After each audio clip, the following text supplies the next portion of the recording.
छठा सवाल हो गया था हमारा ना।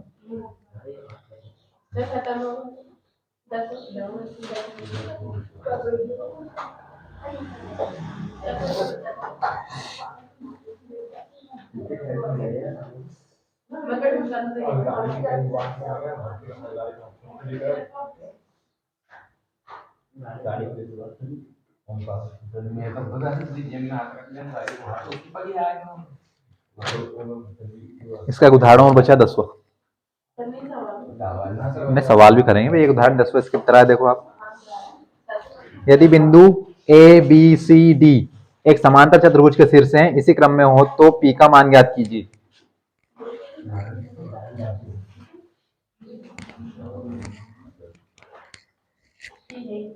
लगभग समान सवाल है जो कल जो हमने किया था, आखिरी सवाल। समांतर चतुर्भुज है, समांतर चतुर्भुज जिसके आमने सामने की भुजाएं बराबर होती है, बराबर के साथ आमने सामने की भुजाएं क्या होती है, समांतर भी होती है, यानी कि उनके बीच का अंतर भी समान होता है। साथ में जो इनके दो विकर्ण बनते हैं, विकर्ण क्या होते हैं, जो विपरीत कोणों को मिलाए, तो विपरीत कोणों को मिलाने वाले को विकर्ण कहते हैं। तो इनके विकर्ण आपस में बराबर नहीं होते, किंतु इनके विकर्ण एक दूसरे को क्या करते हैं, समद्विभाजित करते हैं, यानी कि समान दो भागों में विभाजित करते हैं दोनों विकर्ण एक दूसरे को, यानी कि पहला विकर्ण दूसरे को बराबर भागों में काटेगा और दूसरा विकर्ण पहले वाले को बराबर भागों में काटेगा। तो हमें उसके निर्देशांक दिए हैं, निकालना क्या है, देखो आप कितना अच्छा हो। ए बी, हमें बनाते अच्छा हूँ इसलिए मेहनत करनी पड़ती है। ए बी सी डी, तो इनके निर्देशांक दिए हुए हैं, हमें कहीं ना कहीं पी छुपा रखा उन्होंने, पी का मान ज्ञात करना है। तो निर्देशांक बता दो पहले, बता सको तो। 1 3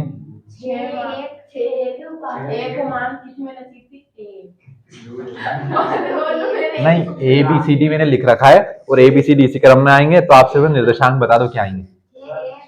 6 1, अब एक बता दो कोई।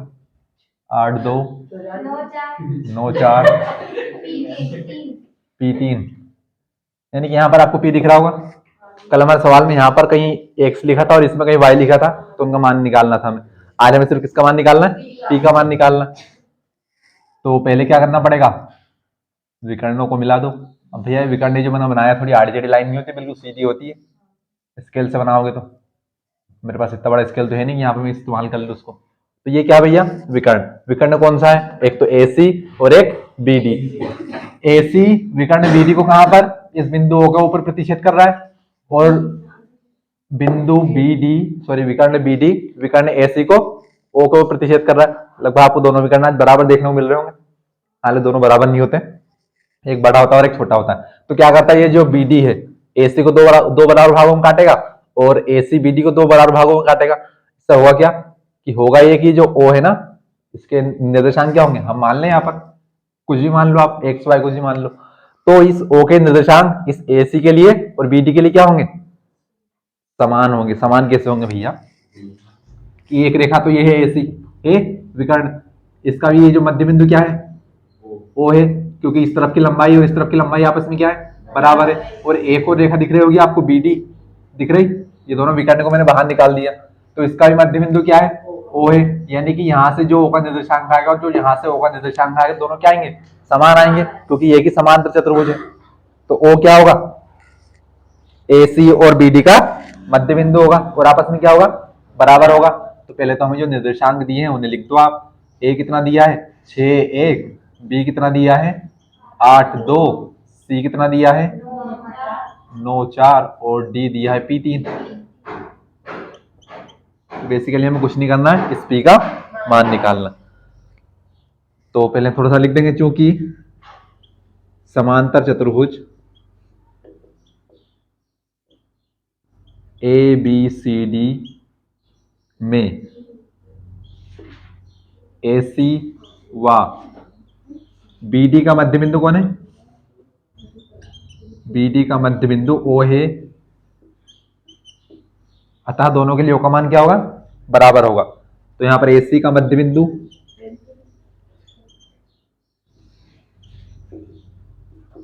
बराबर BD का मध्य बिंदु,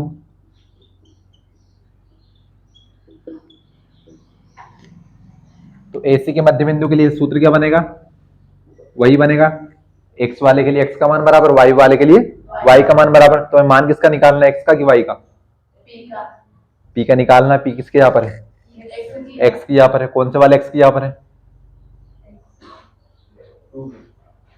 इस वाले की के साथ है ना। तो यहां से क्या होगा, x1 प्लस x2 आता भैया, x1 प्लस x2 बटे 2। ये किसके लिए, AC के लिए। इस तरफ भी कौन आएगा, x1 प्लस x2 बटे 2। अपना बात को समझ नहीं रहे हो।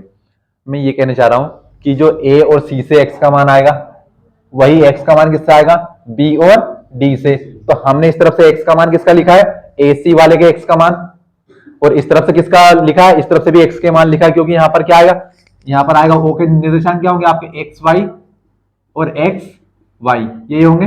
तो यानी कि यहां से जो x का मान होगा किसके लिए, AC के लिए, वही x का मान किसके लिए होगा, BD के लिए। जो मान y के लिए AC का होगा, और वही मान y के लिए किसका होगा, BD के लिए होगा। तो भैया हमने यहाँ से भी x का मान लिखा और यहाँ से भी x का मान लिखा, क्योंकि दोनों के मान आपस में क्या है, बराबर है। इससे जो x का मान वही इससे x का मान, तथा इससे जो y का मान वही इससे y का मान। अब चूंकि हमने विभाजन सूत्र पढ़ा है m1x2 प्लस m2x1 बटे m1 प्लस m2, इससे मान किसका आता है, इससे x का मान आएगा।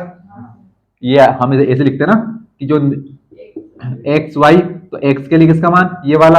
अच्छा, y के लिए कौन सा मान, m1y2 प्लस m2y1 बटे m1 प्लस m2, ये किसके लिए, y के लिए। लेकिन ये कब की बात, जब हमें विभाजन बिंदु दिए हो तथा इसके अनुपात आपस में बराबर ना हो। लेकिन यहाँ पर O क्या है, दोनों के लिए मध्य बिंदु है, तो m1 और m2 का मान आपस में बराबर होगा। तो यहाँ से m1 और m2 खत्म हो गया। m1 और m2 खत्म क्यों हुआ, क्योंकि कल बताया था इसका राज। और हमने यहाँ से क्या किया, सिर्फ x x का मान लिखा, क्यों, क्योंकि हमें x वाले का मान निकालना है। तो इससे जो x का मान आएगा वही इससे x का मान आएगा। तो हमने यहाँ पर ये x1 x2 कौन है, AC का मान। यहाँ से x1 का मान कितना, 6, x2 का मान कितना, 9। तो ये हमने सिर्फ x x का लिखा है। तो भैया इस तरफ भी x का मान किसके बराबर होगा, y के बराबर होगा क्या, नहीं होगा, x के बराबर होगा। तो इस तरफ भी हमने किसका लिखा, x के मान लिखा है। तो ये x का मान किसके लिए, BD के लिए, और ये x का मान किसके लिए, AC के लिए। तो बताओ x1 का मान कितना, 6 प्लस, सही बताना, 9 है, 9। AC की बात कर रहे हैं हम यहाँ पर। देखो ये क्या लिखा है, AC। तो यानी कि ये होगा आपका x1, ये होगा y1, ये होगा x2, ये होगा y2। तो x1 होगा 6, x2 हुआ कितना, 9 बटे 2। मैंने आपसे कहा था कंफ्यूज मत होना, नहीं तो वही सूत्र लगा देंगे हम फिर से बड़ा वाला। आप किसकी बात कर रहे हैं, BD की बात कर रहे हैं। तो BD के लिए x1, सॉरी हाँ, x1 y1 x2 y2। तो बताओ x1 कितना, 8 प्लस p बटे कितना, 2। अच्छा, ये 2 इस तरफ भाग में, उस तरफ कहाँ जाएगा, गुणा में जाएगा, और 2 से 2 क्या हो जाएगा, तो नीचे से नीचे वाली संख्या से नीचे वाली संख्या क्या हो जाती है, आपस में कैंसिल हो जाती, कैसे हो जाती, क्योंकि यहाँ भाग में उस तरफ कहाँ जाएगा, गुणा में, और ये गुणा में ये भाग में, आपस में क्या हो जाएगा, कैंसिल। काट दो कि पूरा करो, हटाओ, दिमाग की बात नहीं बैठी। हाँ ना, कुछ तो कर दिया करो मुंह से। 9 और 6 15, 15 दूने 30, 8 का 2 में गुणा किया तो 8 दूने 16, बीच में क्या है प्लस, p का गुणा 2 में किया तो 2p, ये 16 इस तरफ प्लस का उस तरफ जाकर, तो 30 माइनस 16 बराबर कितना बचा, 2p। तो 2p बराबर कितना बचा, 14। ये गुणा में था उस तरफ, 14 बटे 2, 2 सते 14। तो p बराबर कितना आ गया, यही p का मान हमें निकालना था। कल हमें एक्स और वाई का दोनों का अलग अलग निकालना था, तो हमने दोनों के मान रखे थे। आज सिर्फ एक्स एक्स का निकालना था, x1 की यहाँ पर क्या रखा है, p रखा है, तो हमने p का मान निकाल लिया।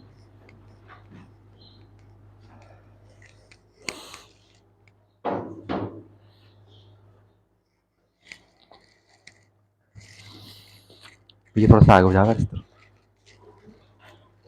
सॉरी।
उतार लिएगा।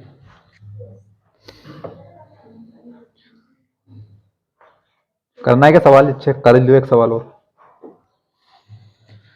सवाल नंबर 10 आपका लास्ट क्वेश्चन, पार्ट 7 से आपका, पार्ट 7 से 7.2 दोनों से। एक समचतुर्भुज का क्षेत्रफल ज्ञात कीजिए जिसके शीर्ष इसी क्रम में 3 0 4 5 -1 4 और -2 -1 है। संकेत दिया है आपको, बाकायदा लिखिए कि समचतुर्भुज का क्षेत्रफल क्या होता है। 1/2 गुणा विकर्णों का गुणनफल।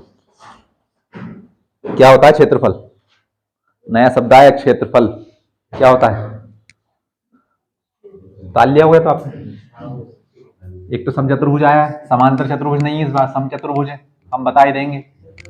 लेकिन उसके पहले ये बताओ क्षेत्रफल क्या होता है। हिंदी में नहीं पता, इंग्लिश में बता दो। Area, what is area? क्या होता है भैया?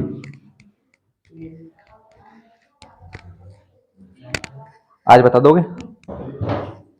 हाँ बताओ। क्या? अरे नहीं पता तो बोलो, नहीं याद तो बोलो, सारे सारे नहीं याद की। तो मुंह कहा देख रहे हो एक दूसरे के, बता दिया करो नहीं याद। क्षेत्रफल क्या होता है? घेरा गया क्षेत्र क्षेत्रफल कहलाता है। नहीं पता कुछ पल्ले, ध्यान से समझना। ये बोर्ड है सफेद सफेद, इसके चारों ओर स्टील की पत्ती दिख रही होगी आपको, इसकी देखना इसकी मत देखना। तो चारों स्टील की पत्ती के अंदर जितना ये सफेद सफेद पूरा क्षेत्र है, ये क्या होगा? इस बोर्ड का क्षेत्रफल होगा। ये क्षेत्रफल नहीं हुआ, इस बोर्ड का क्षेत्रफल हुआ। इस दीवार का क्षेत्रफल क्या होगा? ये कमरा हो जाएगा। मैं पूछ रहा हूँ ये दीवार का क्षेत्रफल क्या होगा? तो ये चारों कोनों के द्वारा घेरा गया कुल क्षेत्रफल इसका क्षेत्रफल कहलाएगा। मैंने एक चतुर्भुज बनाया है यहाँ पर, तो इसका क्षेत्रफल क्या होगा? तो इसका क्षेत्रफल ये होगा कि ये जो आपको डार्क लाइन दिख रही है ब्लैक कलर से, इन चारों रेखाओं के अंदर जितना भी क्षेत्र है, अब ये पूरा ये पूरा ये घेरा गया क्षेत्र क्या कहलाएगा? क्षेत्रफल कहलाएगा। एरिया बोल मत देना मुंह से इंग्लिश सब। तो क्या है तो क्षेत्रफल क्या होगा? चारी लाइन के अंदर, यानी कि कुल घेरा गया क्षेत्र। तो कैसे बताएंगे? दी गई भुजाओं के द्वारा घेरा गया कुल क्षेत्र। अब ये तो चतुर्भुज है, अब मान लिया जाए भैया मैं बना दूं त्रिभुज, तो इसका क्षेत्रफल क्या होगा?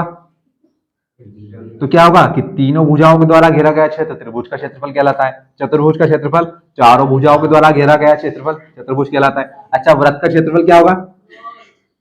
आसपास की लंबाई को क्या कहते हैं? कल बताया था मैंने, किसी को याद नहीं? परिधि कहते हैं, सरकमफ्रेंस इंग्लिश में। तो इस परिधि के द्वारा घेरा गया कुल क्षेत्रफल क्या कहलाता है? ये क्षेत्रफल कहलाता है ये। अच्छा, खेत का क्षेत्रफल क्या होता है? चारों मेड़ के द्वारा घेरा गया क्षेत्रफल। हाँ, चारों मेड़ के द्वारा घेरा गया क्षेत्रफल क्या होगा? क्षेत्रफल होगा। ये देखो, ये चिंता मत करो, खूब पढ़ेंगे हम क्षेत्रफल भी, सब पढ़ेंगे, त्रिभुज का भी वृत्त का भी। तो हमसे किसका पूछा है? समचतुर्भुज का। अब चूंकि सभी आकृतियां अलग अलग होती हैं, अब ये त्रिभुज है, कितनी भुजाएं होती हैं? तो तीन भुजाओं के द्वारा घेरा गया क्षेत्रफल, ये चतुर्भुज है। अब चतुर्भुज में प्रकार होते हैं, कितने प्रकार होते हैं हमें नहीं पता, कि हम तो भूल गए, ये मत बोल देना बताया नहीं था। बताया था मैंने एक दिन। कितने बताए थे बताओ? 5 प्रकार बताए थे, नाम बता दो। सही बता दिया आपने, तुक्के तुक्के में 5 का नाम बता दो। तुक्का तो सही लग गया आपका। मैं बोल रहा हूँ कि 5 सही तुक्का लग गया आपका, फिर भी बता रहे 3। 5 प्रकार बताए थे।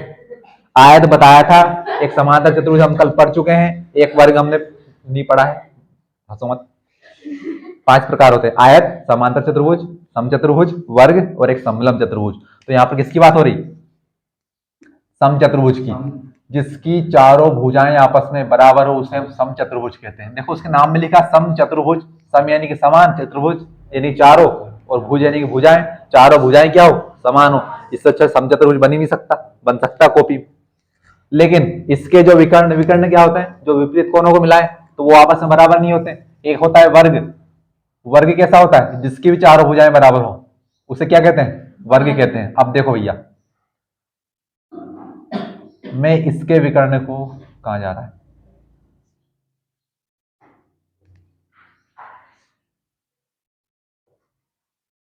ये विकर्ण आप यही मानना कि हाँ बना है ना, मान लिया। और एक विकर्ण ये बना है, तो क्या इन दोनों के विकर्ण आपको देखने में बराबर लग रहे हैं? नहीं लग रहे हैं। इसके थोड़े बड़े छोटे होंगे, लेकिन इसके लगभग बराबर होंगे। बराबर कैसे होंगे? आप ये बोर्ड देखो, ये क्या वर्ग है क्या? नहीं, ये तो आयत है। ये लंबाई ज्यादा है, ये लंबाई कम है। यानी कि देखिए, सिंपल सी बात है, वर्ग क्या होता है और समचतुर्भुज क्या होता है?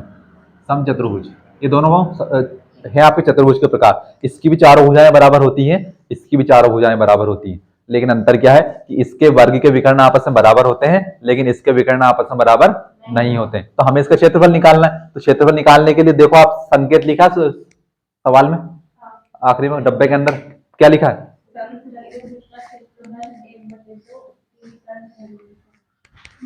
तो क्या मतलब कि कहना ये चाह रहे हैं कि जो समचतुर्भुज का क्षेत्रफल होता है उसका सूत्र लिखा है यहाँ पर, समचतुर्भुज का क्षेत्रफल। बात मत करो, मैं बताने चाह रहा हूं, सुन लो। एक आखिरी सवाल है, त्रिभुज का क्षेत्रफल। मैं क्षेत्रफल लिखना भूल गया, कैसे लिखते हैं? बराबर क्या होता है? 1/2 गुणा विकर्णों का गुणनफल। तो गुणनफल क्या होता है? का गुणनफल। गुणनफल क्या होता है? मेरी जब और को पढ़ा था तो सर फोड़ लेता अपना तुम्हारा। अब तक गुणनफल, अब तक मैंने, गुणनफल का मतलब क्या होता है?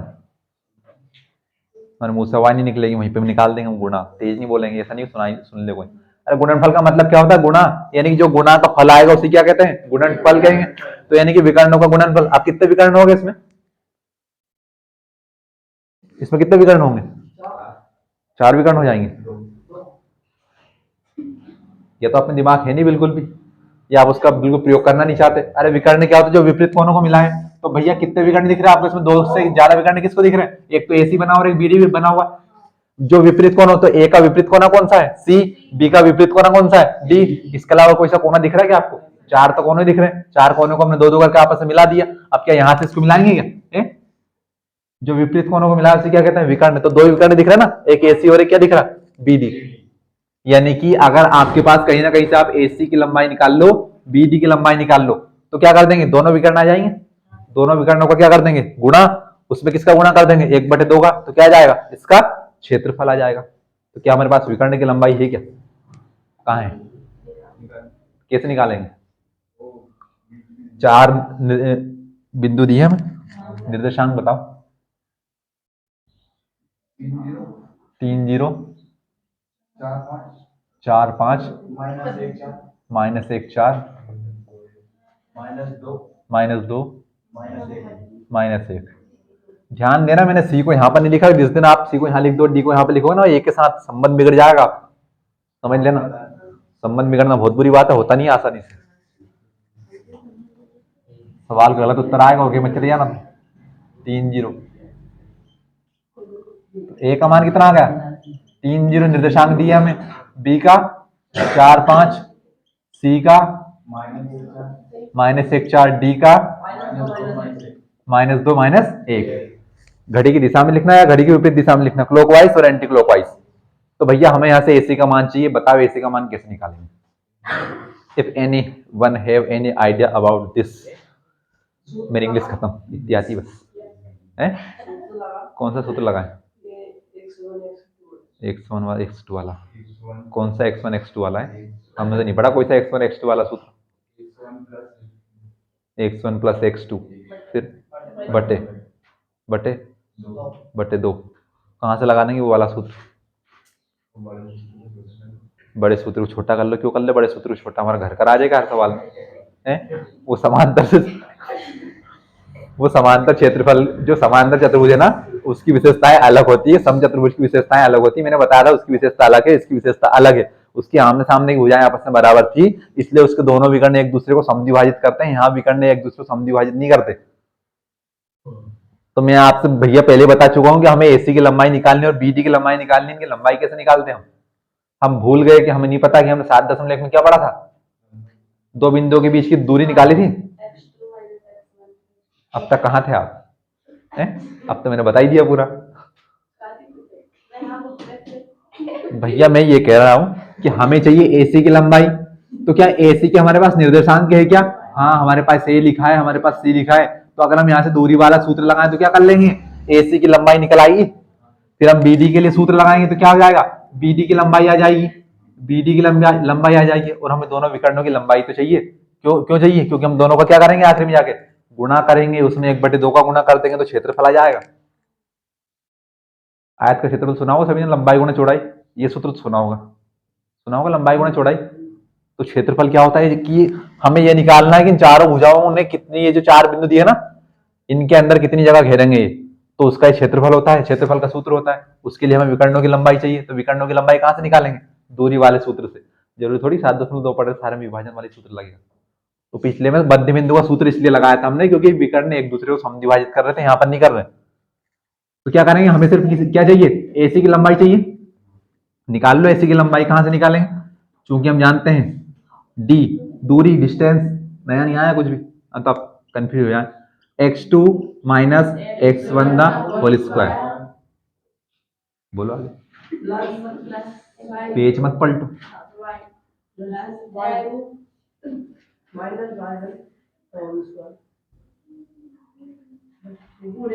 पूरे के ऊपर अंडर रूट कौन लगाएगा? बस इतना ही है। तो हाँ, तो भैया पहले किसकी दूरी निकाल रहे हैं? एसी की। तो एसी को मान लो x1 y1, इसको मान लो x2 y2। तो करते जाओ। एसी बराबर, बताओ वैल्यू ऑफ x2 का मान। डोंट टॉक, बात मत करो टुक टुक। क्या चल रहा है?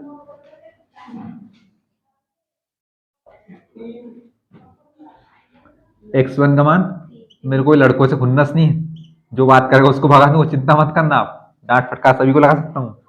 प्लस y2 4 -0 का होल स्क्वायर पूरे के ऊपर अंडर रूट। क्या चल रहा है? एसी -1 -3 माइनस प्लस 3 और 1 4 -4 का स्क्वायर। कितना अच्छा 4 बनाया, नया डिजाइन का 4। अरे दौड़ेगा। प्लस 4 में से 0 गया तो 4 पूरे का स्क्वायर और पूरे के ऊपर अंडर रूट AC बराबर माइनस का स्क्वायर प्लस 4 का स्क्वायर 16 प्लस 4 का स्क्वायर 16 16 और 16 32 AC बराबर अंडर रूट 32। बताओ किसका स्क्वायर होता है? इनाम दिया जाएगा जो बता देगा। हाँ 32 किसका स्क्वायर होता है? अरे किसी का नहीं होता, 5 का होता है 25, 6 का होता है 36। तो AC बराबर इसका टुकड़े कैसे आएंगे फिर भैया? इसके ऐसे आएंगे 4 चुको 16 16 दूने 32 4 का बनेगा जोड़ा। टुकड़े कहां से बनाए? वही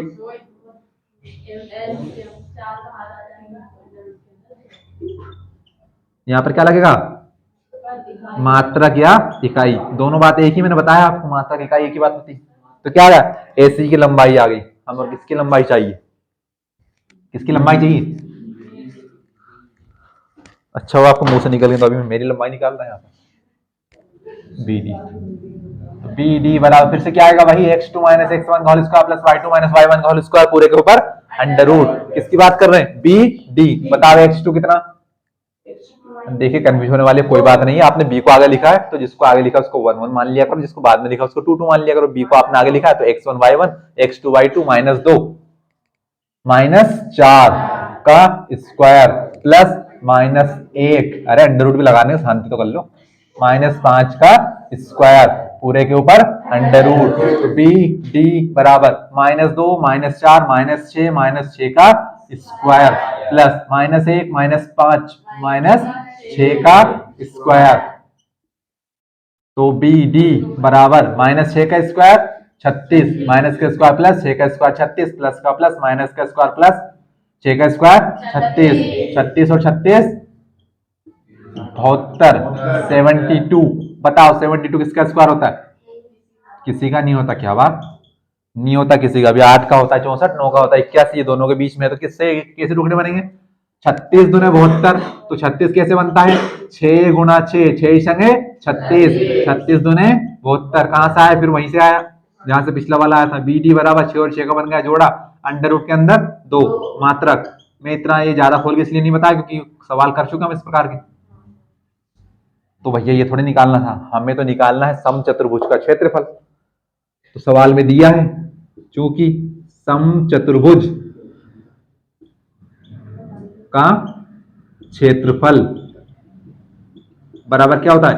1/2 गुणा विकर्णों का गुणनफल। तो अब देखिए विकर्ण यहाँ पर क्या है हमारे? AC गुणा BD है। तो विकर्णों का गुणनफल AC गुणा गुणनफल मतलब गुणा, और कौन है?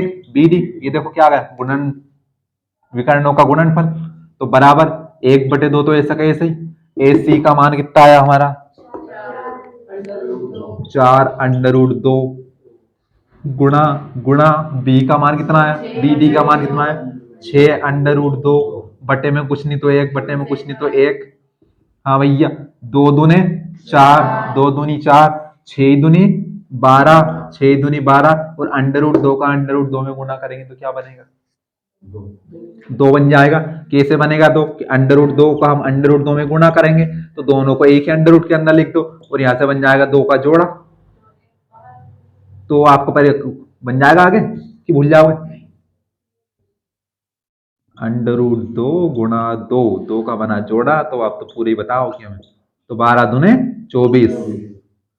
आगे क्या लगाए? खेत में क्या क्या होता है? 4 भुजाएं होती हैं, लगभग लगभग आमने सामने की भुजाएं बराबर होती हैं। जैसे कि ये देख लो ऑलमोस्ट तो होती है। जो हमने प्रकार बताया उसमें समचतुर्भुज की 4 भुजाएं आपस में बराबर होती है। तो यानी कि एक लंबाई और एक चौड़ाई होती है। कितनी भुजाएं होती हैं? 2 2 होती है। अरे ये लंबाई और फिर ये चौड़ाई और ये चौड़ाई। तो लंबाई गुना चौड़ाई 2 अलग अलग भुजाएं हो गई। तो दोनों का मात्रक लगता है। तो यानी कि जो भी मात्रक आएगा ना उसके ऊपर हमेशा क्या लगेगा? स्क्वायर लगेगा, वर्ग लगेगा।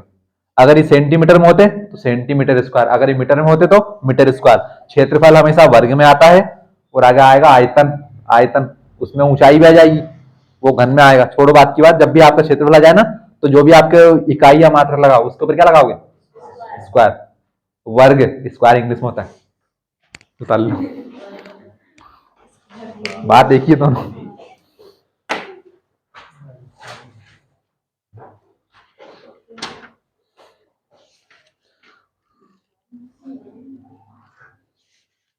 5 मिनट है आपके पास, उतार लीजिए जल्दी सवाल।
एक तो परसों आपका टेस्ट है और ऊपर से एक दूसरा का नाम होमवर्क आपके लिए, और टेस्ट हो जाना चाहिए था मेरे हिसाब से पहले। बात नंबर 1 भैया, आप सभी आते हैं, आप में से कोई आज ऐसा तो नहीं कि जो आया नहीं हो? कौन है? नितिन। अच्छा एक अंकित। हाँ भैया एक तो उससे बोल देना। कितने? 3 2 5, 5 दूनी 10, 10 3 13, 13 और 2 15। आप सवाल उतार लोगे? उतार ली भैया। मिस मत करना परसों कोई भी, किसी को सवाल याद हो या ना याद हो। टेस्ट में सभी को आना, जिनने जितने पार्ट पढ़े उतने पार्ट ही कर देना। बाकी मेरे को पता है किसने कितने पार्ट पढ़े हैं। हाँ परसों है। हाँ कल छुट्टी है।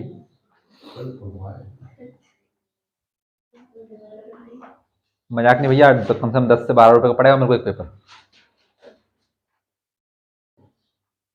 खामखा 100 रुपये का मजाक नहीं कर रहा। 100 रुपये का फाइन लगेगा। अगर फाइन नहीं देने की क्षमता हो आपकी तो आने मत फिर। अगर नहीं आओगे 100 रुपये फाइन लगेगा। आ गए तो कोई बात नहीं, भले 0 नंबर आए आपके कोई बात नहीं। और आउट ऑफ आउट नंबर लाने के लिए बहुत बढ़िया इनाम दिया जाएगा सभी को। सभी के आएंगे तो सभी को इनाम दूंगा, एक के आएंगे तो एक को इनाम दूंगा, दो के आएंगे तो दो को इनाम दूंगा।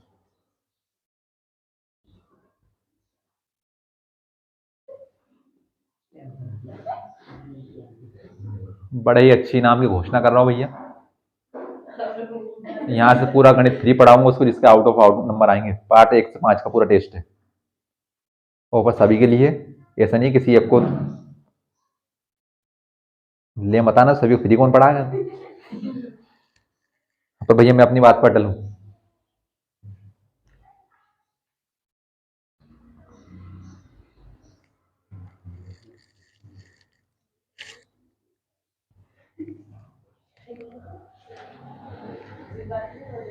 बहुत ही अच्छा ऑफर रखा है मैंने। आउट ऑफ आउट मार्क्स लाना, पूरी गणित फ्री पढ़ना। यहाँ से बाकी पिछली वाली जो बच्ची को देनी पड़ी, बाकी दे दियो तो कोई बात नहीं।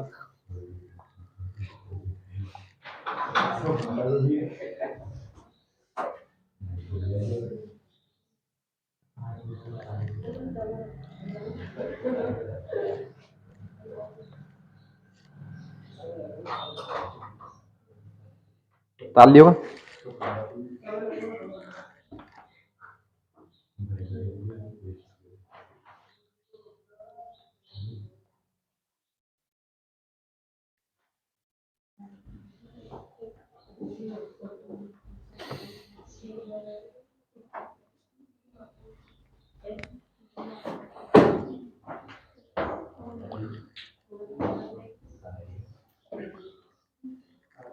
पाली 2 साल पहले तक पार्ट 8 शुरू कर रहे हैं हम। मैंने आपसे पूछा था कि बता दो कौन सा पढ़ना है, आपने तो बताया नहीं।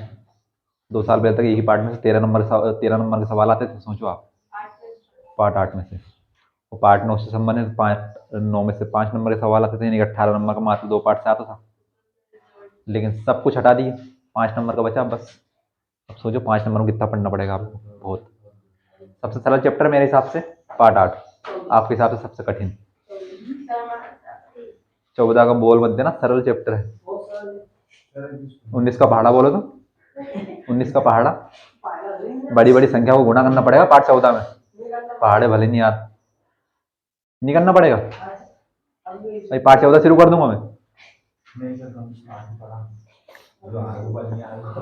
ताल लिया होगा नहीं, बिल्कुल आप आराम से करो कि हमारा हाथ रुक गया बिल्कुल। टेस्ट का सुन के, उसके ऊपर से टेस्ट का ऑफर सुन के, ऊपर से टेस्ट का जो भैया जिसने मिस किया 100 रुपये पक्का लगेगा। तो आने मत भैया अगली क्लास से, मैं बता रहा हूँ। हाँ, 1 तो 100 का फाइन, अगर एक जना नहीं आया तो। सारे मत आना बिल्कुल। हाँ, तो सभी के ऊपर 100 रुपये का फाइन। कोई बात नहीं, मंगलवार दिन 100 रुपये लिया ना, हंसी खुशी के साथ। हाँ, अगर आपकी इच्छा होगी इतने में हमारा काम नहीं हो तो मिठाई का डब्बा भी लिया ना उसके साथ। यकीन मानिए पहला टेस्ट है, पहला टेस्ट में आपको डर होगा, दूसरे टेस्ट में कुछ नहीं होगा, लेकिन आपके नंबर तभी आएंगे जब आप टेस्ट दोगे। वो तो आप बात जरा ये कि ये आपको खुद को पता है कि हम घर जाके नहीं पढ़ते। मेरे मुंह पे लूंगा, यहाँ पर हाथों के ऊपर सवाल करवाऊंगा।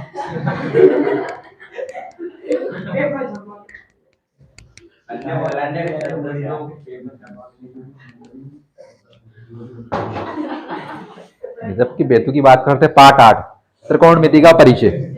अब त्रिकोणमिति आपने पार्ट 9 पढ़ी नहीं पढ़ी भैया, उससे मेरे को नहीं पता ना, बात मत करो बिल्कुल भी। पार्ट 8 त्रिकोणमिति का परिचय।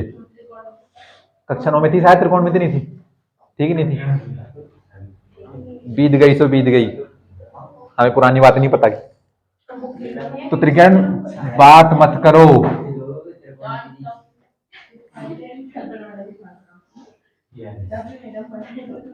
भैया त्रिकोणमिति होता है कि त्रिभुज के कोणों तथा भुजाओं के बीच संबंध को बताना। अब भुजाएं कौन सी होगी, कितनी भुजा दिख रही है इसकी? 1 2 3। अगर मैं इनका नामकरण कर दूं तो ये होगा ए, ये होगा बी और ये होगा सी। 3 भुजाएं कौन सी होंगी? एक भुजा होगी ए बी, एक होगी बी सी और एक होगी ए सी या सी। ये बात एक ही। भैया ऐसा है, समझना है तो समझ लो, नहीं समझना चुपचाप बैठ जाओ। तो 3 भुजाएं, अच्छा तीनों भुजाओं के बीच आपको 3 कोण दिख रहे होंगे। 3 कोण दिख रहे होंगे आपको। एक कोण तो यहाँ पर बन रहा है, एक कोण यहाँ पर बन रहा है और एक कोण यहाँ पर बन रहा है। ये किस कोण का साइन है? 380 का। 90 डिग्री समकोण त्रिभुज का कोण है, समकोण त्रिभुज का चिन्ह है। त्रिभुज के तीनों कोणों का योग कितना होता है? 360। थोड़ा सोच लिया कर बोलने में। 90 हो गया, 270। त्रिभुज के तीनों कोणों का योग 180 डिग्री होता है। ये बात याद रख लेना, कोई पूछ ले तो कम से कम बता देना। और नहीं आता तो मुंह से आवाज मत निकालना, तो गधड़ा समझाओ बिल्कुल। आपको 10वीं क्लास में आपको त्रिभुज के तीनों कोणों का योग नहीं पता क्या होता है? त्रिभुज के तीनों कोणों का योग होता है 180 डिग्री और चतुर्भुज के चारों कोणों का योग होता है 360 डिग्री। ये बात याद रखना। और कंफर्म ना हो तो अगली बार से बोलने मत। यहाँ पर तो बोल दिया आपने, तो परीक्षा में पता चला कोई आपके स्कूल में पूछना जाए कहीं से घूमता हुआ भैया। तो त्रिभुज के तीनों कोणों का योग कितना होता है? 180 डिग्री। चतुर्भुज के चारों कोणों का योग होता है 360 डिग्री। सवाल क्या है? सवाल ये है क्या? सवाल ये नहीं है।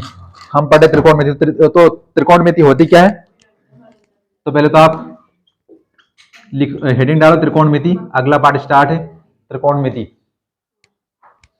हेडिंग डाल लो त्रिकोणमिति। ऐसा है कि मेरी मर्जी के हिसाब से चलते हैं ना, तो अब तक तो त्रिभुज में चुप हो गया, मेरे को नहीं पता मैं क्या बोल रहा था।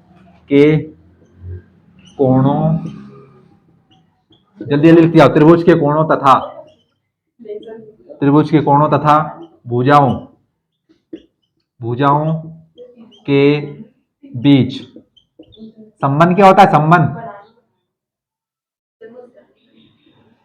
संबंध हम बहुत सारे जानते हैं, पति पत्नी का संबंध, माँ बेटे का संबंध, पिता पुत्र का संबंध, बहुत सारे संबंध होते हैं। तो त्रिभुज के कोणों तथा भुजाओं के बीच संबंध बनाना, संबंध बनाना त्रिकोणमिति कहलाता है।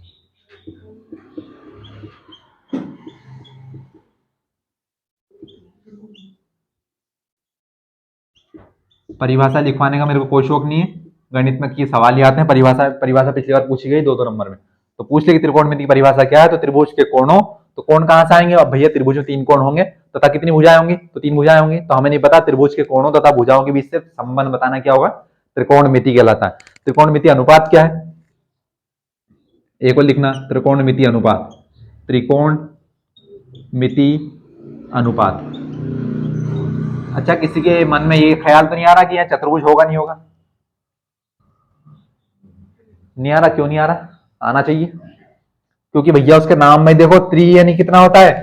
3, कोण यानी कि 3 कोण, यानी आप 3 कोण किसमें होंगे? 3 कोण त्रिभुज में होंगे। अगर हम चतुर्भुज बनाएंगे तो चतुर्भुज में कितनी भुजाएं होती हैं? 4 भुजाएं। अब ध्यान से देखो कितने कोण बन रहे हैं इसमें?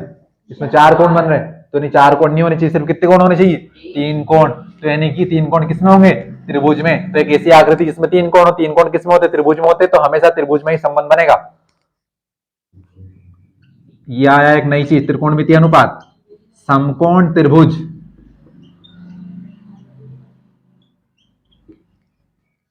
के न्यून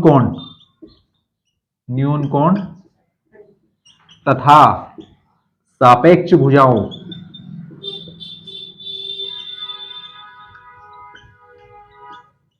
सापेक्ष भुजाओं का अनुपात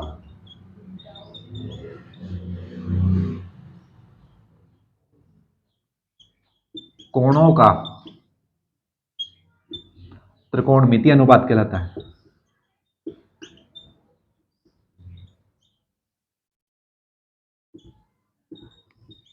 अनुपात कहलाता है।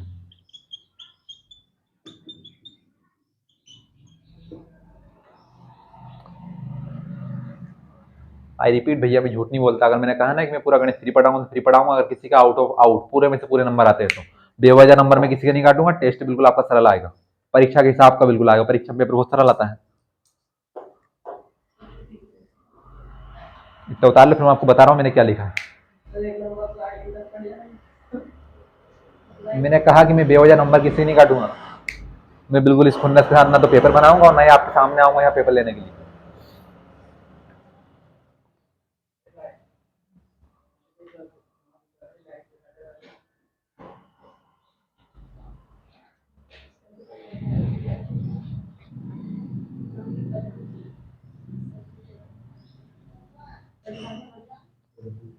आप तीनों के लिए थोड़ा मुश्किल रहेगा, पूरे में से पूरे नंबर लाना। नहीं, आपने पूरा नहीं पढ़ा। आपने जितने पार्ट पढ़े उनमें से लिया ना, पार्ट 5 और 7 में से बस 5 ही पढ़ा आपने। नहीं, 5 में से लिया ना पूरे पूरे नंबर, 5 जितने सवाल आए उसमें।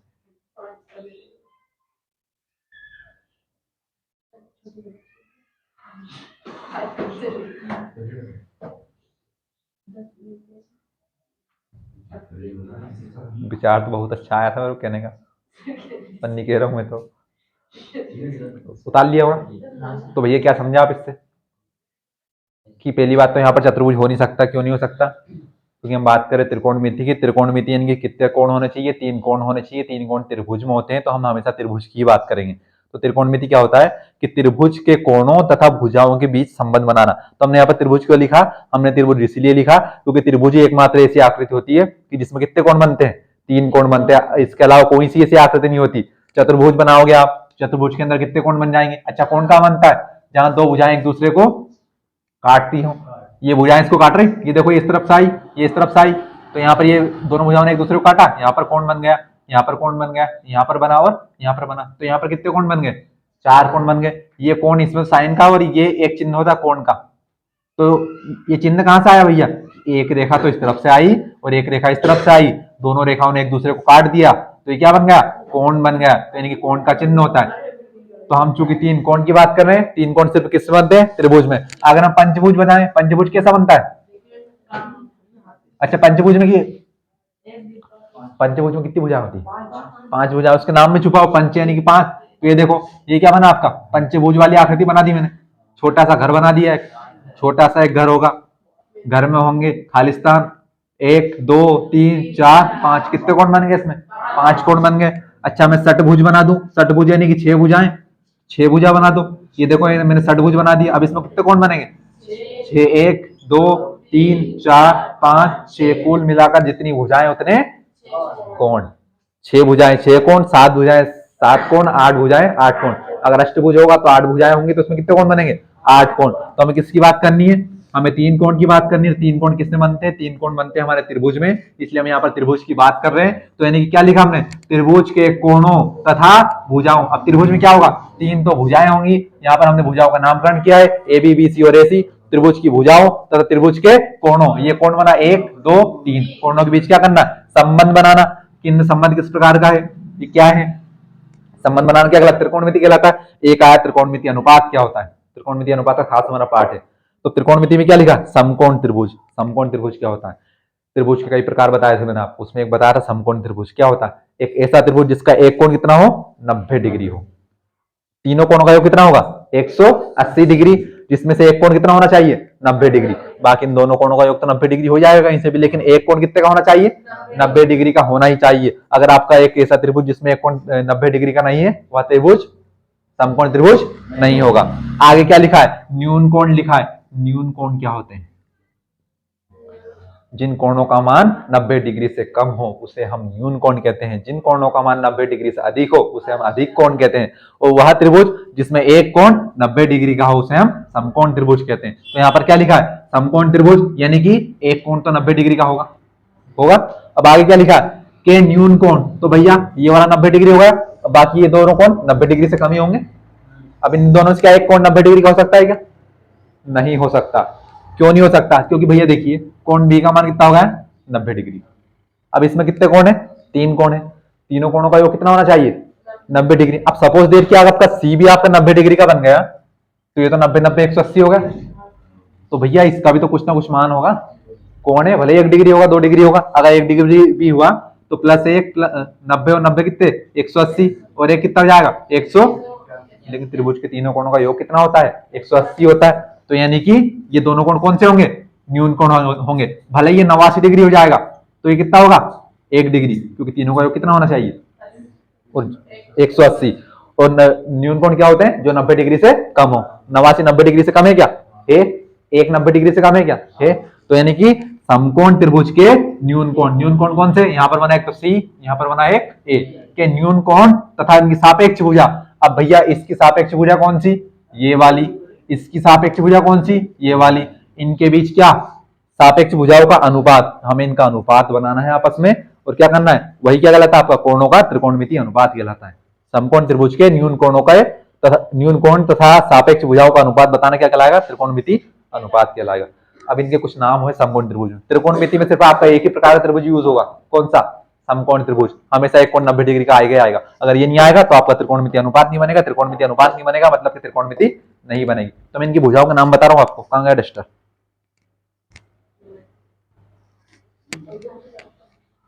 सच सच बता रहा, किसको अब तक कुछ पल्ले पड़ा?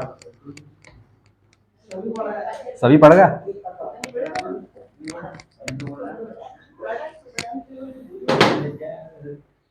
जाएगी नहीं जाएगी लाइट? समय कितना हुआ है?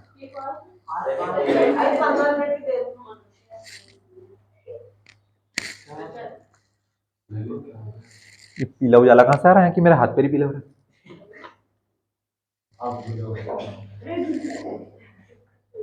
ये भी समय है। हाँ तो भैया समकोण त्रिभुज की, हाँ अब एक और बात, समकोण त्रिभुज बनता कैसे? तो बिल्कुल आपकी एक भुजा बिल्कुल सीधी होनी चाहिए और एक आड़ी होनी चाहिए, यानी कि एक तो क्षैतिज होनी चाहिए और एक ऊर्ध्वाधर होनी चाहिए। ऊर्ध्वाधर कैसी होती है? बिल्कुल खड़ी, लाइट खंबा देखा, बिल्कुल सीधा। ये दीवार कैसी है? बिल्कुल खड़ी। आपने किसी घर को कभी झुका हुआ देखा? सभी दीवार कैसी होती है? लगभग खड़ी होती है। पेड़ देखा होगा आपने, ऑलमोस्ट पेड़ कैसे होते हैं? लगभग खड़े होते हैं। यहाँ पर बहुत सारी चीजें आपको सीखने को मिलेंगी, लेकिन एक भुजा तो आपकी बिल्कुल सीधी होनी चाहिए और एक भुजा बिल्कुल आड़ी होनी चाहिए। दोनों के बीच क्या बनता है? समकोण त्रिभुज बनता है। एक बिल्कुल सीधी और एक भुजा बिल्कुल आड़ी, टेढ़ी नहीं, आड़ी मतलब नीचे जमीन के साथ। यानी कि देखिए ये एक दीवार खड़ी है, एक भुजा ये हुई और एक भुजा आप ये मान लो सीधी। ये दोनों कैसी? ये तो बिल्कुल खड़ी हो रही है, ये बिल्कुल कैसी है? आड़ी है। इन दोनों के बीच क्या बनेगा? समकोण त्रिभुज बनेगा। समकोण त्रिभुज कभी भी ऐसा नहीं बनता, ऐसा अब यहाँ पर समकोण नहीं बनेगा, क्योंकि ये देखो ये भुजा खड़ी है ही नहीं, ये क्या है? खड़ी नहीं है। अगर ऐसी नहीं बनेगी तो कैसी बनेगी भैया? फिर ऐसी बना दो। भले जो आड़ी भुजा है ना, भले आपकी ऊपर बन जाए ऐसे हवा में। अब ये देखो ये आड़ी भुजा और ये खड़ी भुजा, तो कहाँ बनेगा? समकोण यहाँ पर बनेगा। लेकिन जरूरी थोड़ी कि यहीं पर हमेशा समकोण बनेगा। समकोण कहाँ बनता है? कि जहाँ दो भुजाएं बिल्कुल ऐसा संबंध होना चाहिए इनमें, खड़ा, एक खड़ा और एक आधा। जब भी दो भुजाएं एक दूसरे को लंबवत काटती है तो वहां पर समकोण बनता है। तो त्रिभुज ऑलमोस्ट आपका लगभग ऐसे होगा। अब ये त्रिभुज आपका ऐसा बन सकता है भैया, इसमें कंफ्यूज नहीं होना आपको, ऐसा भी। तो अब समकोण कहाँ बनेगा? अब समकोण यहाँ पर बनेगा कि ये भुजा खड़ी और ये भुजा आड़ी। कितनी भुजाएं यहाँ पर? 3 भुजाएं, तीनों के नाम होते हैं यहाँ पर।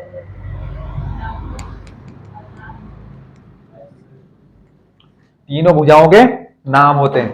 तो इसका कौन सा नाम होता है? सबसे पहले मैं तीनों भुजाओं के नामकरण कर रहा हूं, ए बी सी। तो आधार तो आप सभी को दिख रहा होगा। आधार कौन सा होगा? नीचे वाला। आधार को बोलते हैं बेस, बेस यानी कि नीचे वाला। इसमें एक भुजा होगी कर्ण। कर्ण कौन सी भुजा होगी? किधर वाली? ये वाली, इधर वाली। आपको हमेशा ये नहीं देखना कि कौन सी वाली भुजा, पहले एक चित्र बनाना है। चित्र में जहां पर भी समकोण दिखे ना, उस समकोण के जस्ट सामने वाली भुजा कौन सी होगी?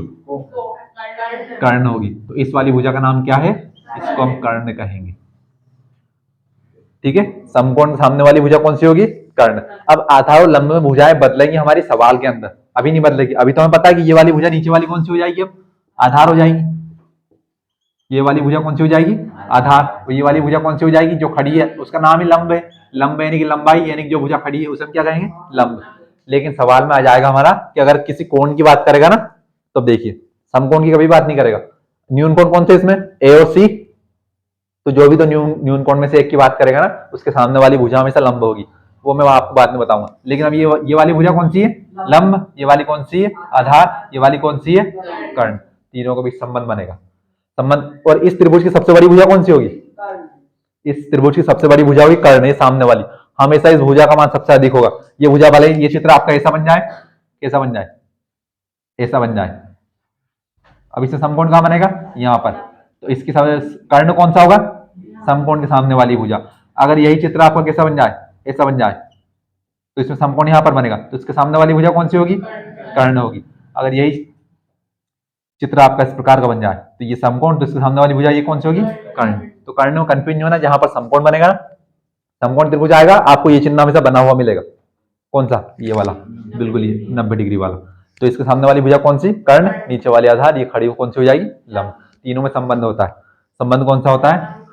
कि सबसे बड़ी भुजा का वर्ग, और सबसे बड़ी भुजा कौन सी है? कर्ण। यानी कि कर्ण का वर्ग बराबर आधार का वर्ग, आधार का वर्ग प्लस लंब का वर्ग। अब इसी सूत्र को मैं छोटे एबीसीडी के फॉर्म में लिखने चाहूं तो कर्ण को भैया इंग्लिश में बोलते हैं हाइपोटेनियस, तो इसको एच से दर्शाते हैं। बेस को इंग्लिश में बोलते हैं, आधार को इंग्लिश में बोलते हैं बेस। बेस यानी कि बी, कैपिटल बी लिख लो, सॉरी स्मॉल बी। और लंब होता परपेंडिकुलर, लेंथ नहीं होता, परपेंडिकुलर, परपेंडिकुलर का पी। तो यानी कि अगर मैं इनके मान रखूं यहां पर, तो कर्ण कौन है? एच। एच स्क्वायर बराबर B square plus P square. ये संबंध होता है भाई। आप सूत्र आप हिंदी में याद रखो, ये पाइथागोरस प्रमेय।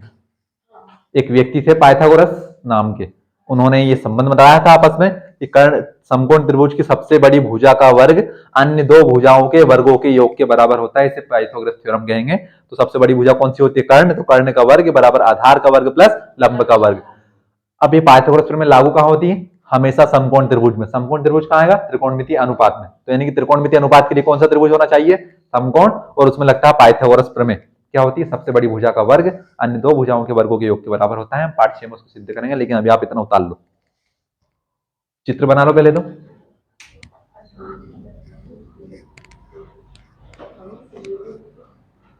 और फिर हम आएंगे मुद्दे के ऊपर। ये तो हमने यहाँ वहाँ की बात कर ली अभी।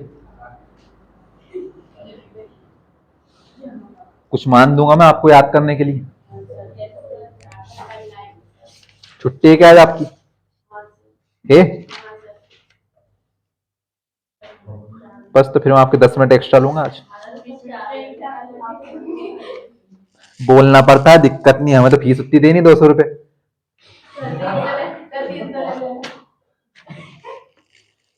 कब लाओगे? इस समय मेरे पास ही जमा कर देना भैया। मैं 1 महीने की बात कर रहा हूँ, 1.5 महीने की बात नहीं कर रहा हूँ 300 की। ध्यान रखना।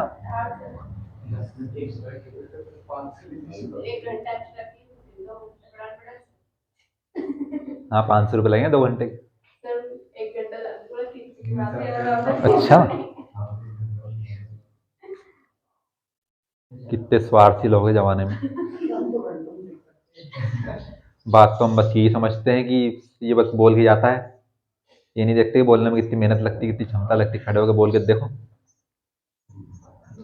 ऐसे बात करने में और ऐसे बात करने में बहुत अंतर होता है।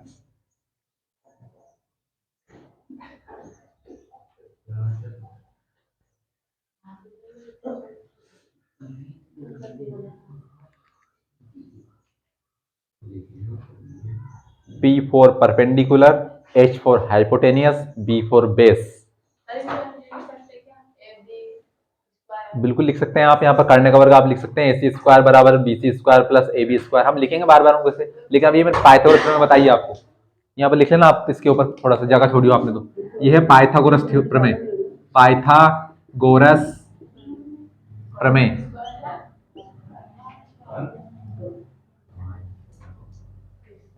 भैया इसको पीटी बोलते हैं शॉर्ट फॉर्म में। P फॉर पाइथागोरस, और थ्योरम होता है, प्रमेय को थ्योरम बोलते हैं इंग्लिश में, तो पीटी। तो अगर वो फिर बात की बात आएगा लिखने में, तो पीटी थ्योरम, पाइथागोरस थ्योरम या पाइथागोरस प्रमेय। तो ये ना हिंदी में बहुत मेहनत करवाते हैं, इंग्लिश में ना कुछ नहीं, सारे शॉर्ट फॉर्म लिखते जा रहे हैं। बेस का बी लिख दिया, हाइपोटेनस का एच लिख दिया। भले इंग्लिश मीडियम वालों को हाइपोटेनस की स्पेलिंग नहीं पता। डाल लिया आपने?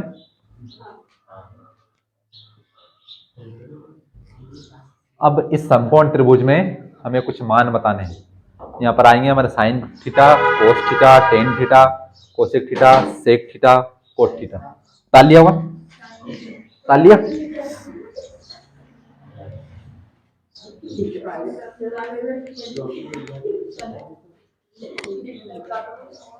अब आप कुछ सूत्र समझ लो इनको, या कुछ मान समझ लो, या आपको रट के आने घर से। एक तो मैं रटवा रहा हूं, साइन का उल्टा होता है भैया कोसेक। तो बोलो साइन कोसेक, कोसेक, मुंह से आवाज नहीं निकल रही। Sine cosec, cosec, tan cot, sine cosec, cosec, tan cot, sine cosec, cosec, tan cot. आपको बोलने में शर्म आ रही क्या? रटवा रहा हूं, sine cosec, cosec, tan cot, sine cosec, cosec, tan cot. ये वाला चिन्ह क्यों लगाया मैंने? बराबर का चिन्ह है कि भैया साइन का मान कोसेक, कोसेक का मान साइन नहीं होता, उल्टा होता है। उल्टा, उल्टा कैसे होता है? अब भैया इसके साथ एक थीटा लगता है। थीटा होता है कोण आपका, थीटा। थीटा जीरो के अंदर एक क्रॉस, जीरो के अंदर एक क्रॉस, जीरो के अंदर एक क्रॉस। ये थीटा क्या हुआ? कोण के मान। कोण के मान कुछ बोल सकता है यहाँ पर, 0 degree, 30 degree, 45 degree, 60 degree, 90 degree. हमारे सिर्फ 0 से 90 के बीच के काम के। हाँ तो भैया ये हमने sine cosec, cosec, tan cot, इनके मान क्या है? ये मैंने आमने सामने को लिखे कि इनके एक दूसरे के उल्टे होते हैं। उतारने की जल्दीबाजी मत करो, टाइम दूंगा आपको पूरा। तो भैया साइन थीटा का मान होगा 1 बटे कोसेक थीटा। यहाँ मत भागो, जितना बता रहा हूँ उतना देखो। अब मैंने बताया ना sine cosec cosec tan cot, तो आमने सामने क्यों लिखा? इसका मान ये उल्टे के साथ। उल्टा का मतलब क्या होता है? उल्टा का मतलब क्या होता है? किसी चीज का उल्टा करना होता है उसके पैर ऊपर कर दो। गणित में उल्टा का मतलब होता है कि कोई भी संख्या लिखी है तो उसे 1 के बटे में लिख दो, उल्टा हो जाएगा। 1 बटे 2 का उल्टा क्या होगा? 2 बटे 1, यानी कि 2 बटे 1 यानी कितना बचा? 2। 2 का उल्टा कितना होगा? 1 बटे 2। तो साइन का उल्टा कोसेक, कोसेक का उल्टा साइन। तो अब उल्टा कैसे लिखना है? साइन थीटा का मान कोसेक थीटा नहीं होता, 1 बटे कोसेक थीटा। तो अच्छा कोसेक थीटा का मान क्या होगा भैया बताओ? कोसेक थीटा का मान कितना होगा? 1 बटे साइन थीटा। ये इसका उल्टा, ये इसका उल्टा। और आगे जब हम साइन थीटा और कोसेक थीटा का गुणा करेंगे तो कितना आएगा? तो गुणा करके बता रहा हूं आपको। और अगली चीज क्या होगी? साइन थीटा गुणा कोसेक थीटा का मान होता है 1। मोस्ट टाइम पे सूत्र अब मान लो इसे या मान समझ लो। अब देखिए 1 कैसा होता है। साइन थीटा को साइन थीटा रहने दो, और ध्यान से देखना बीच में क्या लगा है? गुणा। कोसेक थीटा लिखा हमने, कोसेक थीटा का मान कितना होता है? 1 बटे साइन थीटा होता है। साइन थीटा से साइन थीटा कैंसल, बचा कितना? 1। तो अब आप इसे रट लो, ये समझ लो, बात एक ही। साइन थीटा का मान 1 बटे कोसेक थीटा, कोसेक थीटा का मान 1 बटे साइन थीटा, और साइन थीटा गुना कोसेक थीटा बराबर 1। मैंने सब कुछ आपको एक लाइन में लिखवा दिया। दूसरी step cos theta, cos theta, cos theta होता है 1 बटे सेक थीटा, 1 बटे सेक थीटा। अच्छा sec theta, sec theta, sec theta होता है 1 बटे कोस थीटा, उल्टा होता है एक दूसरे का, तो इसलिए तो रटवा रहा। साइन कोसेक बोलो, बोलते आप तो। अच्छा रुक जाओ, मत बोलो आप तो। अब इनका मान कितना होगा? कोस थीटा गुणा सेक थीटा, इनका मान कितना होगा? इसका मान भी कितना होगा? 1 ही होगा। जो एक दूसरे को उल्टे होते ना, उनके मान क्या होगा? वही होंगे, क्योंकि देखिए कोस थीटा तो ऐसा कैसा, गुणा का गुणा। सेक थीटा का मान क्या होगा? 1 बटे कोस थीटा, कोस से कोस क्या हो जाएगा? कैंसिल। फिर से मान कितना बचेगा? 1 बचेगा। एक अंतिम बचा, अंतिम नहीं बचे, अंतिम 2 बचे। टेन थीटा का मान कितना? 1 बटे कोट थीटा, कोट थीटा पहनने वाला कोट नहीं है। और कोट थीटा का मान 1 बटे टेन थीटा, 1 बटे टेन थीटा। और भैया टेन थीटा गुणा कोट थीटा का मान कितना? फिर से 1। क्यों? क्योंकि कोट थीटा का मान बदलेंगे तो क्या आएगा? 1 बटे टेन थीटा, टेन से टेन क्या हो जाएगा? कैंसिल हो जाएगा। एक और मान आएगा, ये जो साइन थीटा होगा, साइन और कोस का एक एक मान और आएगा। एक तो साइन थीटा क्या हुआ? 1 बटे कोसेक थीटा, कोसेक थीटा 1 बटे साइन थीटा, कोस थीटा 1 बटे सेक थीटा, सेक थीटा 1 बटे कोस थीटा, टेन थीटा 1 बटे कोट थीटा, कोट थीटा 1 बटे टेन थीटा। ये जो टेन थीटा लिखा ना, इसका एक मान और आएगा। टेन थीटा का एक मान और होता है, क्या होता है? साइन थीटा बटे कोस थीटा, साइन थीटा बटे कोस थीटा। और कोट थीटा का मान एक और होता है। अब देखिए कोट किसका उल्टा होता है? टेन का होता है। तो टेन का जो मान है उसका उल्टा कर दो, साइन बटे कोस लिखा है, क्या हो जाएगा? कोस थीटा बटे साइन थीटा। उतार लो। हाँ थोड़ी देर की बात हो रही है। पहले क्या उतारोगे? पहले ये वाला डिब्बा उतारना है। कौन सा वाला? ये वाला।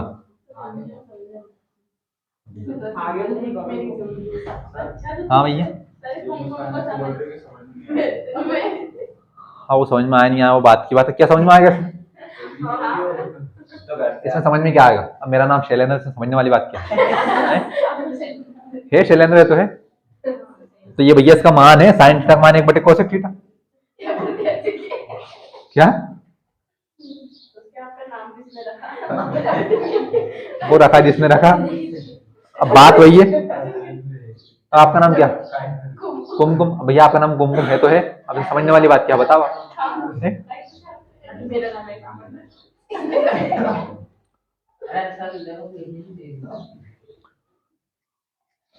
आगे वाली बात जो समझाने वाली बात होगी, मैं समझाऊंगा आपको, रटवाऊंगा नहीं। पर अब ये इनके सूत्र ही हैं, मैंने पहले बताया कि सूत्र है, अब इनको समझो या याद करो, आप बात एक ही। अब क्या समझोगे इसमें?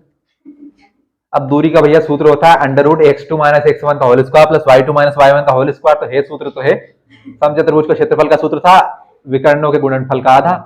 तो है बना दिया सामने वाले ने। समझ में नहीं आया, ये रटना पड़ेगा, मैं पूछूंगा आपसे, उसके बाद ये पार्ट स्टार्ट होगा, समझ लेना आप। मंगलवार के दिन चैप्टर स्टार्ट हो गए, क्योंकि मंडे को टेस्ट है। अच्छा, मंगलवार को टेस्ट लगा, मंडे को पढ़ा तो फिर मैं एक दिन की छुट्टी रख दूंगा, मतलब छुट्टी हो जाएगी तो एक तरीके से, टेस्ट होगा तो। लो, मैंने तो अष्टमी की बाद ही कहा था। हो गया आपकी तैयारी तो पूरी, आज ही ले लेता भाई ये टेस्ट, तो टेस्ट की जल्दी उतार लो, बात मत करो। उतारने वाली बात भैया, साइन लिखा ना, पहली बात तो सीन नहीं लिखा है, सीन नहीं पाप होता है, साइन लिखा है। उतारो कैसे, ये एस कैपिटल होना चाहिए आपका, और आई और एम स्मॉल होना चाहिए। कोस कैपिटल, ओ और एस, सॉरी कोस का सी कैपिटल, ओ और एस स्मॉल होना चाहिए। पूरा ऐसे मत बनाना यार, साइन ऐसे बना दो स्टाइलिश, कोस ऐसा बना दो, ये गलत होते लिखने में। टेन थीटा ऐसा मत लिखना कोई भी, ये टेन, ये टेन नहीं है, ये टेन में तो टी ये ऐसे आ गया इसका टेन, और ये कोट।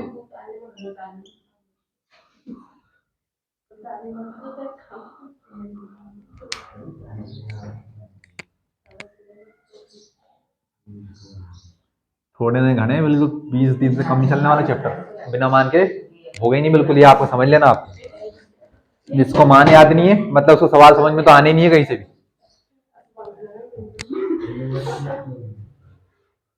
जल्दी उतार लो यार, इससे अच्छे में लिख ही देता, उसके बाद चले जाता।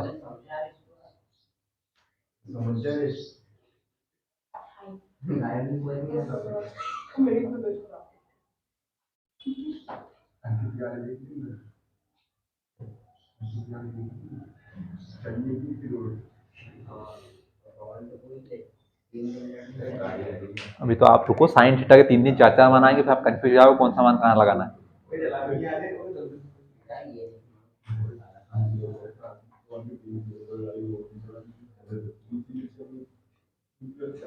पाल लिया आपने, तो मान को निकाल लो थोड़ा आपकी कॉपी में से देख के। Sine cosec cosec tan cot, sine cosec cosec tan cot, sine cosec cosec tan cot को रट लो ऐसे। रटना पड़ेगा तभी तो याद होंगे। मैं भी तुम्हारी भाषा में तुम्हारी तरह मना की हूँ। हाँ, इसी रटे sine cosec cosec tan cot, sine cosec cosec tan cot, sine cosec cosec tan cot है। तो भैया खुद को समझ में आना चाहिए, आपको क्या। तो ये बताओ सूत्र को क्या समझाऊं मैंने तो आपके सामने कितना अच्छा तरीका बोला, आप तो मेरे साथ उतारते उतार साइन कोसेक बोलो, गलत मत लिख लेना कोई भी उतारने में, पता चला टेन की आप कोसेक लिख लो। Sine cosec cosec tan cot, मन में याद मत करना, पहली बात तो ये मन में याद मत करना कोई भी, मन में।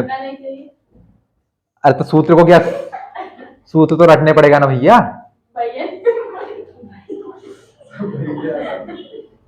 हाँ दीदी है? बड़ा अच्छा मजा आएगा आपको।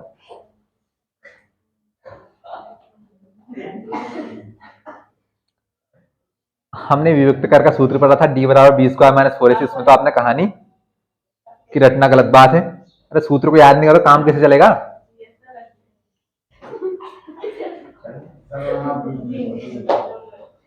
साइन थीटा के एक मान लिख लिया हमने, साइन थीटा के एक मान वो लिखना हमें, लाल बटे कक्का।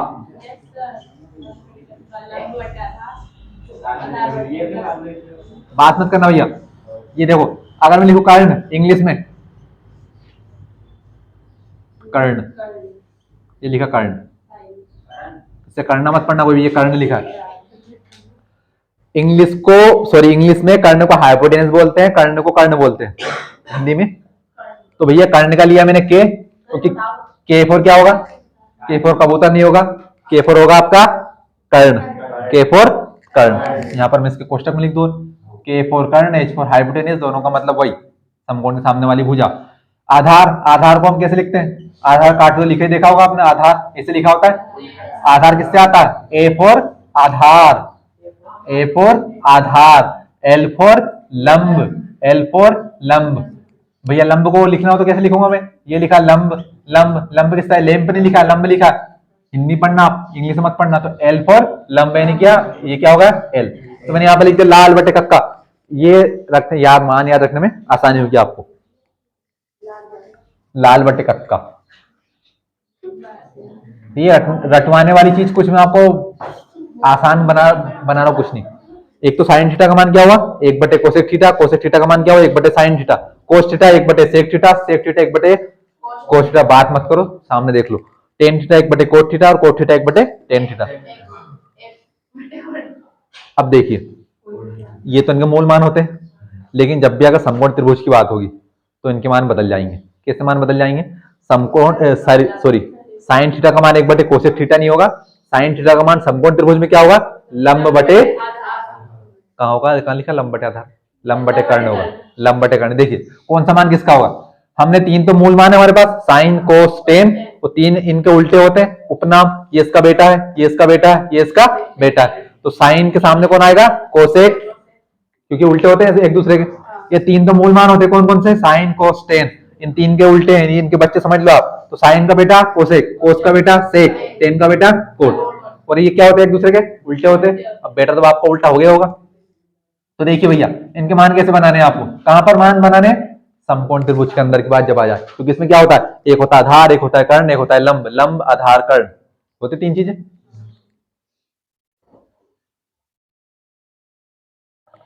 हाँ हाँ हाँ हाँ चला हाँ।